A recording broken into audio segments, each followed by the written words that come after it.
Hello folks, Dick Fairburn here. It's hot and humid in Illinois. This is the summertime. This is when it's nice to go to the mountains. A little cooler temperatures. We can day hike or backpack overnight camping. A lot of people do this. Thousands and thousands of people partake in these activities every year. But they're running into problems. Just as I pulled into my shooting venue here, my phone beeped. An article popped up about 3 decomposed bodies found in Gunnison County, Colorado, near a campground. That's not an unusual occurrence. Those were said to be badly decomposed. They've been there for a while. This same sort of thing happens every year on the East Coast, on the Appalachian Trail, on the West Coast, the Rocky Mountain areas. There are bad guys out there, maybe not as populous as, say, the south side of Chicago, but since you're out there by yourself without being able to call for help, they're really more dangerous. And what about critters? Bears, black bears out east, black bears and grizzlies in the Rockies, as well as mountain lions. Every year we see some attacks by mountain lions on human beings, and the numbers seem to be growing. Bears and bad guys, what do you need for backcountry defense? If you want my thoughts, stick around.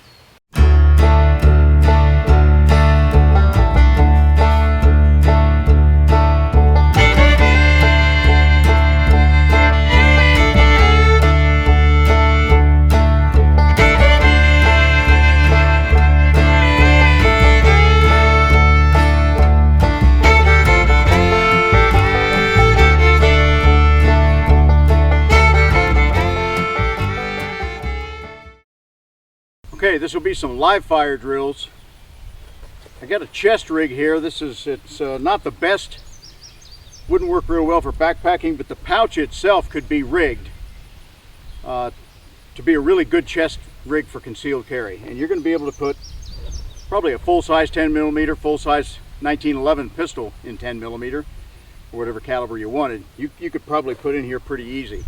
And you could rig this up to go with the straps on your backpack.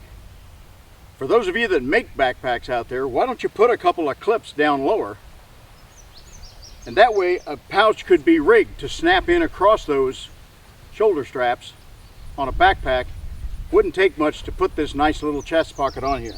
This is one from 511. They call it 2-banger. It's made for 2 30-round AR-15 magazines for grab and go for officers in responding to a school shooting or something like that.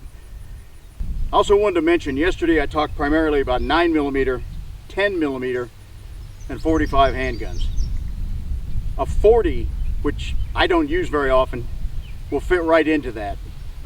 Buffalo Bore makes the outdoorsman loads with the 40. They're almost as hot as a 10mm, so they're going to give perfectly adequate performance. Black Hills makes their Honey Badger load with that all copper FTM bullet in 40. So 40, 9, 10, 45, all of those semi-autos could work really good for backcountry self-defense. So let's do some drills on a bad guy target and then on a bad bear target.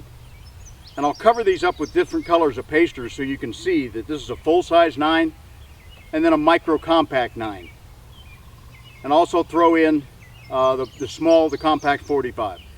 This will be a Glock 48, so this is kind of a full-size 9mm. I mentioned that this Glock 48 has a red dot sight on there.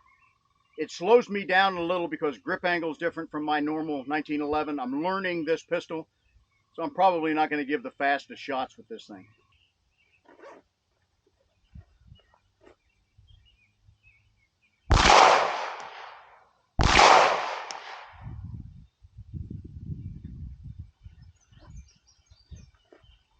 As I said, not the fastest. We're looking for 2 center mass hits. Whenever we fire at a humanoid target, give them 2, better chance of hitting with 1. If you hit with 2, that's double the damage. The point is to stop these people. So if you're going to shoot them, shoot them. If 2 to the chest does not work, then the failure drill is to make that very careful shot to the head.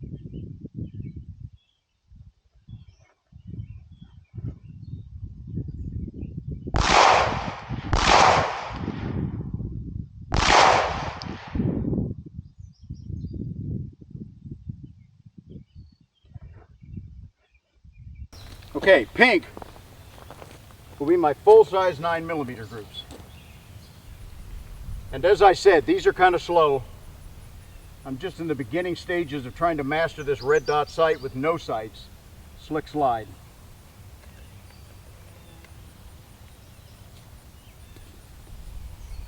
Okay, this is going to be with the micro 9mm, one of the smallest 9mm available. Very small, very light.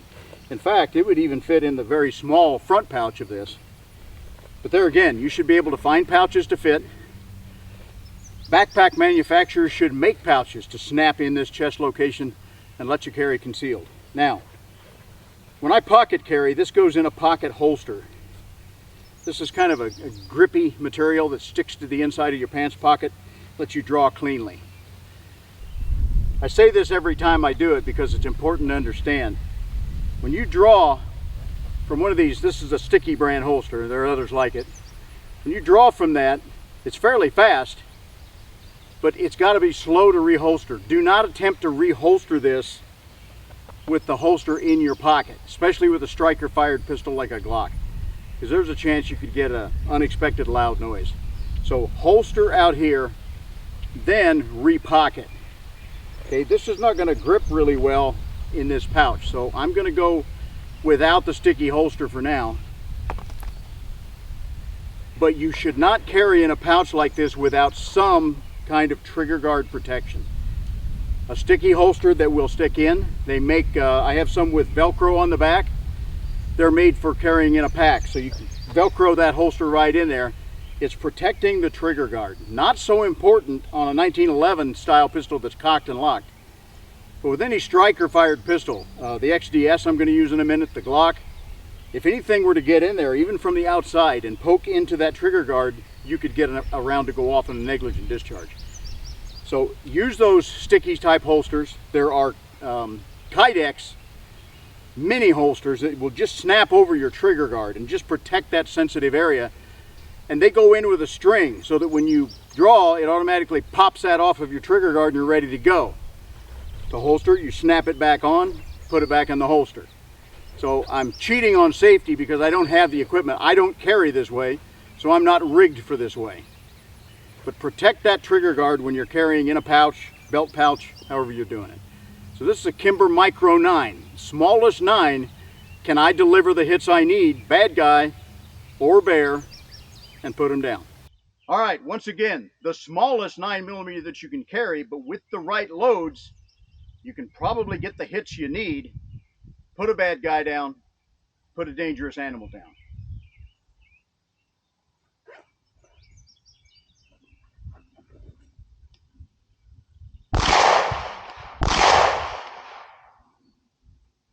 Okay, the hits aren't as good.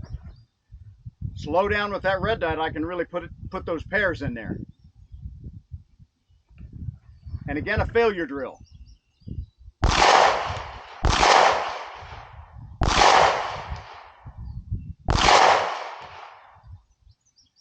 Not making my headshot on the failure drill. Okay, so that's a problem. That I need to slow down, carefully hit. That's the problem my old eyes have with sights. That's why I'm experimenting with the red dot on that. But the bigger target, I'm in there where I need to be.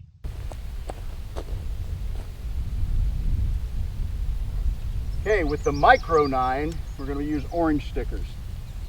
You can see the group is bigger.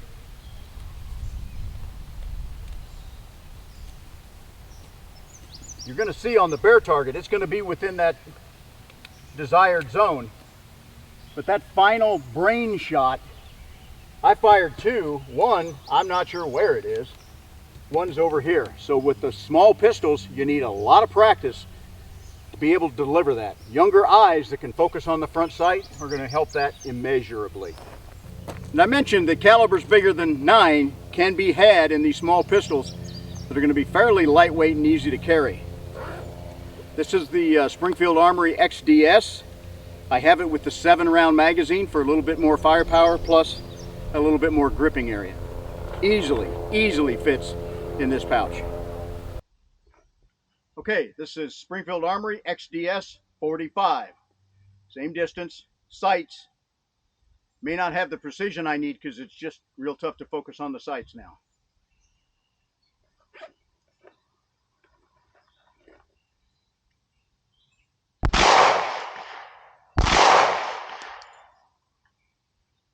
And you see the group size is not there. That's a pretty small kill zone on that TQ-19 target. I think you're going to see it's going to land pretty well on the bear target.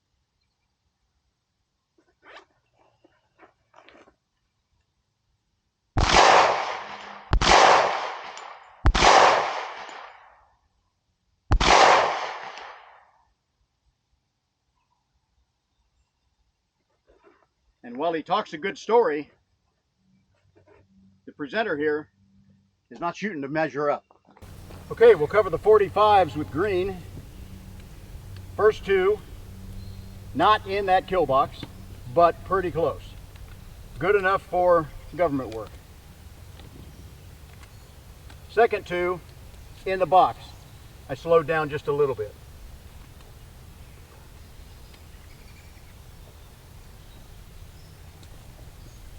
No headshot again. No excuses. Okay, this is the charging bear target. This was put together by the Alaska State Parks. Folks, you can get it, I believe you can get it on Amazon, you can get it on US Targets. Here is their circle. So this is their kill zone.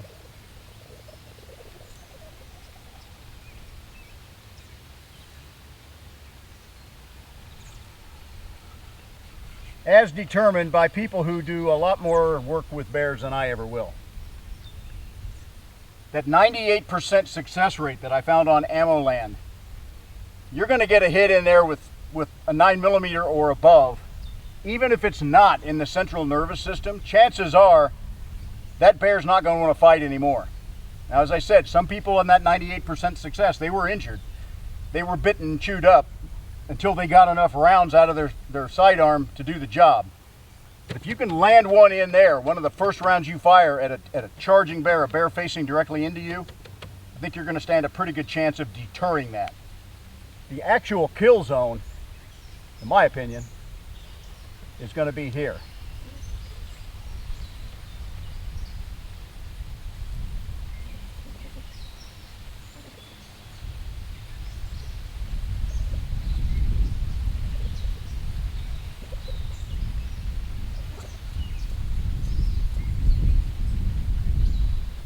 So ideally, I want my hits in here. And that's going to go right into the brain of a charging bear. You get anything in that brain, you're going to put them down. It may not kill them immediately, but it's going to put them down. They're not going to be able to get to you. That gives you time to get around to the side, more brain shots, body shots, whatever you think you need to do to finish the animal. Now, in my handguns for bear defense video, I talked about the need, if something's charging at you, you're going to have to lead it low. Because if I'm aiming here while it's moving forward, I'm probably going to shoot over it. And I learned that lesson from shooting a running Doberman one time that was attacking me. So you're going to need to hit low. Aim for the nose or lower. And we'll take a hit in here, hopefully in the central nervous system.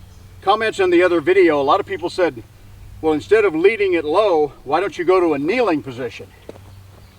And that's going to put you essentially on line with that bear. If I'm kneeling, I'm at his level, I'm not going to have to lead low. I should be able to just drive him straight in. From the standpoint of delivering hits on target, kneeling is not a bad idea. However, if this bear's still charging and I haven't got him down on the ground yet, I think I'd rather be standing for that last split second when I have to hopefully jump left or right to get out of his direction of travel. It's going to be hampered quite a bit by kneeling. All I'm going to be able to do is really kind of roll out the side. So kneeling will help you shoot better. Kneeling can hamper your mobility. I'd have to try both ways. Okay, I'm going to use these pistols in reverse. I've already got the 45 XDS in here. So I'll do 2 rounds in a pair, and then 2 rounds in a pair, and then 1 careful in the central nervous system. Let's see what we can do. Same distance.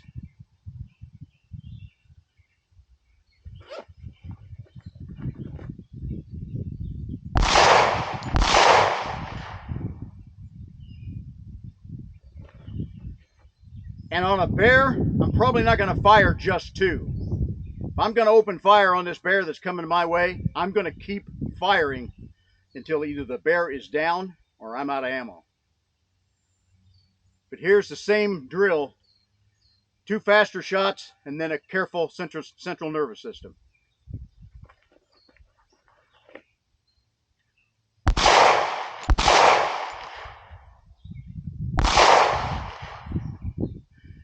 And let's see, the first two in that pair, I actually put in the central nervous system right about the nose was my aiming point.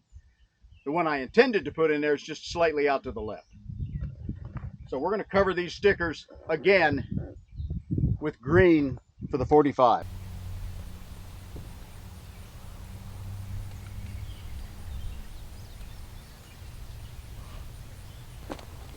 All right, green, good central nervous system hit on my second of the first two rounds.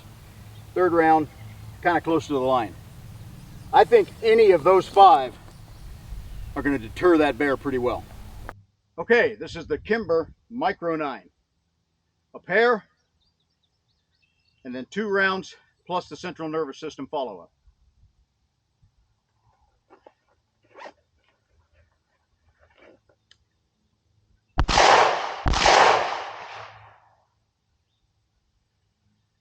Two good hits right in central nervous system.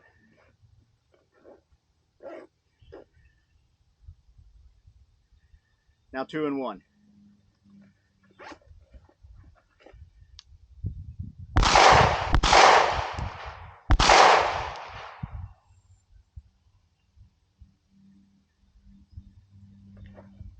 Okay, like the human target, orange is going to be the Kimber Micro 9.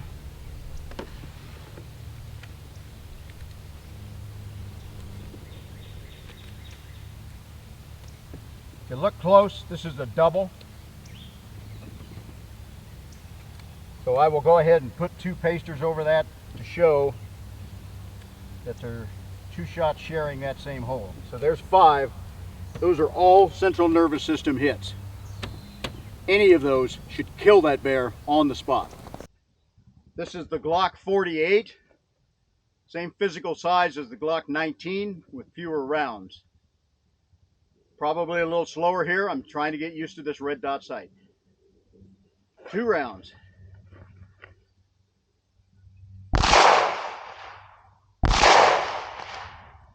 Pulled that second one way out, but it's still in the circle. It's still in the scoring area that Alaska State Park says will work.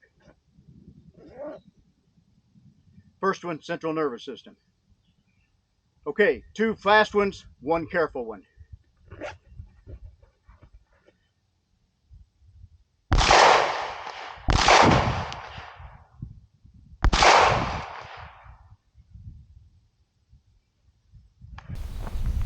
All right, so there are my targets.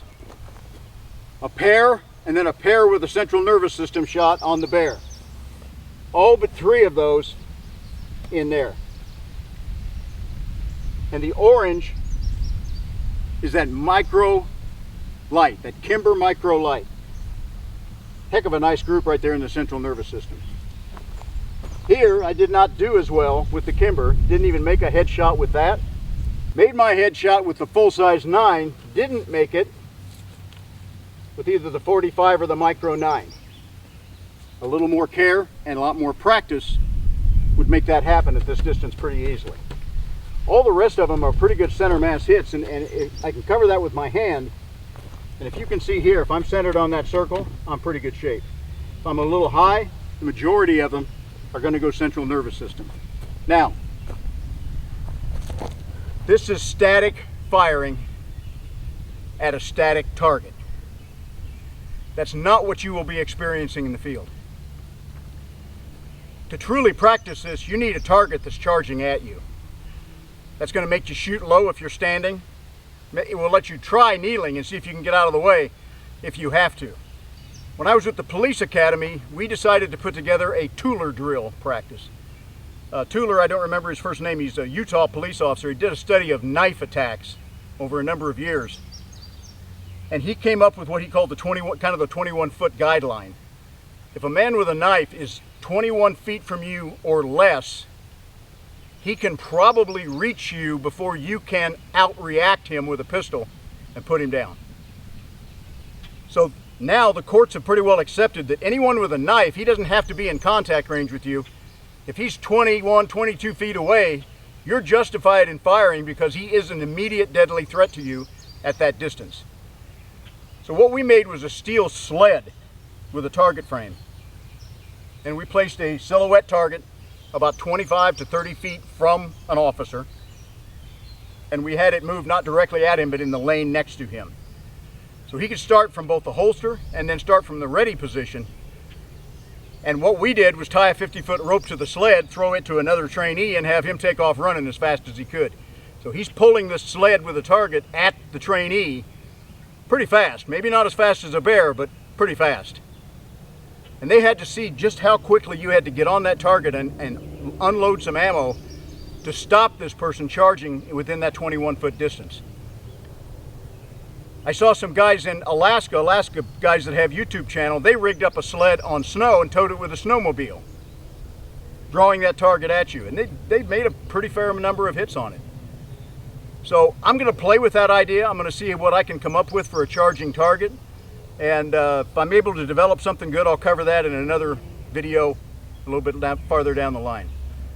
So this is my philosophy of defense while you're backpacking, while you're trail hiking, for people who are not necessarily gun oriented and are going to be looking for that full-size 10. Although, if you have a chest pouch like this or smaller, and you have a backpack that can rig it where you need it to be for concealed carry, you can carry a full-size pistol if you want to. 9 is the bare minimum, pun intended, as I said. I suggest the FTM bullets, the fluid transfer monolithic, because they're going to give the penetration needed for a bear and at the same time do more damage, in my opinion, than a full metal jacket or a flat nose hard cast. So you're going to get the best of both worlds. Bad guys and bears. To sum it up, if you're dealing with a situation where you may have to defend against both a bad guy or a bear, go armed. Bear spray, hiking staff, good less lethal options, and may work. Will pistols really work? I've heard this question come up many times on the internet. Go to ammoland.com and in their search box just put in bear defense and you will find several articles. One of their authors has been keeping track of bear defense with handguns. He's accumulated, I believe, over 170 now around the world, with both polar bears, grizzly bears, brown bears, and black bears. In those 170 cases where someone defended themselves with a handgun, he rates the situation as a success 98% of the time. Now, that doesn't mean all those bears were killed. Using the pistol may be just warning shots into the ground in front of it. That may get their attention and drive them away. You may fire and hit the bear but not make a lethal wound, or a wound that's going to be lethal sometime later. But the point is, the bears are driven away or killed outright. So they are no longer a threat to you. You survive. Some of them survived only because they got chewed on a little bit before they got enough rounds in there to make it count. You want to shoot for the head of a charging bear or mountain lion if you can. That's not the easiest thing in the world. My theory, if you're backpacking, if you're day hiking, you want the minimum load that you can carry in terms of weight of pistol and ammunition. I'd say a 9mm is the bare minimum, pun intended. Practice a lot. Get the right kind of deep penetrating ammunition. You will be well armed and you will be able to survive that backcountry threat that you might face out there. But folks, this is happening both by human threats and animal threats. every year. Several people need this kind of self-defense out there. Don't take it lightly. Go armed, be prepared. You'll probably never ever have to use it. You'll probably never ever have to use bear spray. But it's better to have the skill, have the weaponry, and not need it, than to need it and not have it. It's kind of like a parachute. If you need a parachute really bad, but you don't have one, you'll probably never need one again. That might be that bear attack when all you've got is a finger to point. Go armed, be prepared. Please stay safe out there. Thank you for watching. Okay, we got them both here now. You ready? Bud got one. Ginger got one.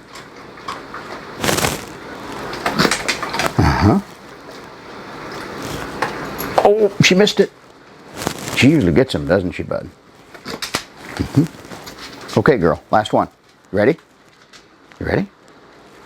Yeah! That's all there is till next time.